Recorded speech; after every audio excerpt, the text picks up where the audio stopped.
കോഴിക്കോട് ഗോവിന്ദപുരത്ത് വൻ ലഹരി മരുന്നുവേട്ട 700 ഗ്രാം MDMA-യുമായി വാണിമേൽ സ്വദേശി ഷംസീർ പിടിയിലായി.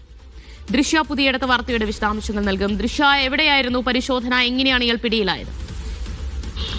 ദിവ്യ, ഇന്ന് വൈകുന്നേരത്തോടെയായിരുന്നു കോഴിക്കോട് ഒരു ഗോവിന്ദപുരത്തെ ഒരു സ്വകാര്യ അപ്പാർട്ട്മെന്റിൽ പോലീസും ഡാൻസ് ഓഫ് സംഘവും ചേർന്ന് നടത്തിയ പരിശോധനയിൽ വാണിമേൽ സ്വദേശിയായ ഷംസീറിനെ പിടികൂടുന്നത്. ഇയാളുടെ കയ്യിൽ 700 ഗ്രാമോളം MDMA ആയിരുന്നു ഉണ്ടായിരുന്നത്. ഇത് ബാംഗ്ലൂരിൽ നിന്ന് കോഴിക്കോട്ട് എത്തിച്ചതാണ്. ഈ ഗോവിന്ദപുരത്തെ സ്വകാര്യ അപ്പാർട്ട്മെന്റ് കേന്ദ്രീകരിച്ച് വിൽപ്പനക്കായാണ് ഇത് എത്തിച്ചത്. ഈ യുവാക്കളെയും വിദ്യാർത്ഥികളെയും ഒക്കെ ലക്ഷ്യമിട്ടായിരുന്നു വിൽപ്പന.